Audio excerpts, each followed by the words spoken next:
The fall from grace of music mogul Sean Combs, known worldwide as Diddy, represents one of the most dramatic collapses in entertainment history.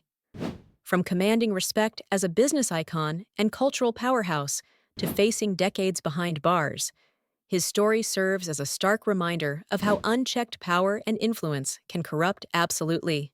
Today marks a pivotal moment in American legal history as Diddy faces sentencing for crimes that have shocked the music industry and beyond. Found guilty of 2 prostitution charges following nearly 8 weeks of intense courtroom proceedings, the man who once called himself the King now sits in a Brooklyn jail cell, writing desperate letters pleading for mercy from the very justice system he allegedly manipulated for years. The charges against Combs paint a disturbing picture of systematic abuse spanning decades. While he was cleared of the most serious charges of racketeering conspiracy and sex trafficking, the evidence presented during his trial revealed a pattern of coercive behavior that prosecutors described as running a criminal enterprise. The courtroom heard testimony about his notorious freak-off parties, events that allegedly served as vehicles for exploitation and abuse rather than celebration. Perhaps most damning was the surveillance footage showing Combs physically assaulting his former girlfriend Cassie Ventura in a hotel corridor. This video became a central piece of evidence, contradicting years of public persona carefully crafted by his media empire.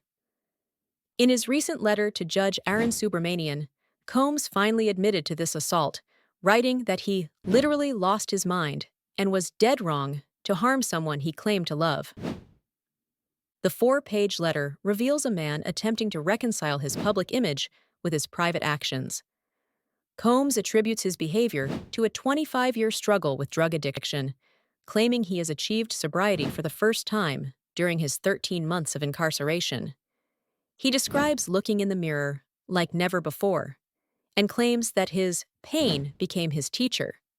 These words ring hollow when contrasted with decades of alleged systematic abuse that prosecutors say involved threats, violence, and manipulation.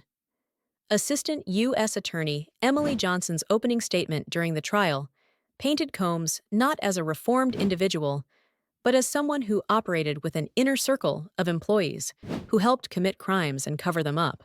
The prosecution detailed how he used his companies and influence to manipulate women, forcing them into degrading situations while he watched, describing behavior that crossed international boundaries in pursuit of control and gratification. The contrast between Combs' current pleas for mercy and the testimony of his victims creates a compelling narrative about accountability in positions of power. Witnesses from the trial have written to the judge specifically requesting that he not show leniency, suggesting that the impact of his actions extends far beyond what his letter acknowledges. Even his longtime rival, rapper 50 Cent, has weighed in with a satirical letter to the judge, claiming to fear for his safety and questioning whether enough time has passed for genuine reformation. While delivered in 50 Cent's characteristic provocative style, the letter raises legitimate questions about public safety and the sincerity of Combs' claimed transformation. The sentencing hearing represents more than just the conclusion of one man's legal troubles. It serves as a referendum on how society handles powerful individuals who abuse their positions. Prosecutors are seeking at least 11 years in prison, while Combs' defense team argues for immediate release, claiming their client has already undergone sufficient rehabilitation. As Judge Subramanian weighs these competing narratives, the case highlights broader questions about justice, redemption, and accountability. Can 13 months of incarceration truly reform someone accused of decades of systematic abuse? Does accepting responsibility only after conviction demonstrate genuine remorse or calculated self-interest?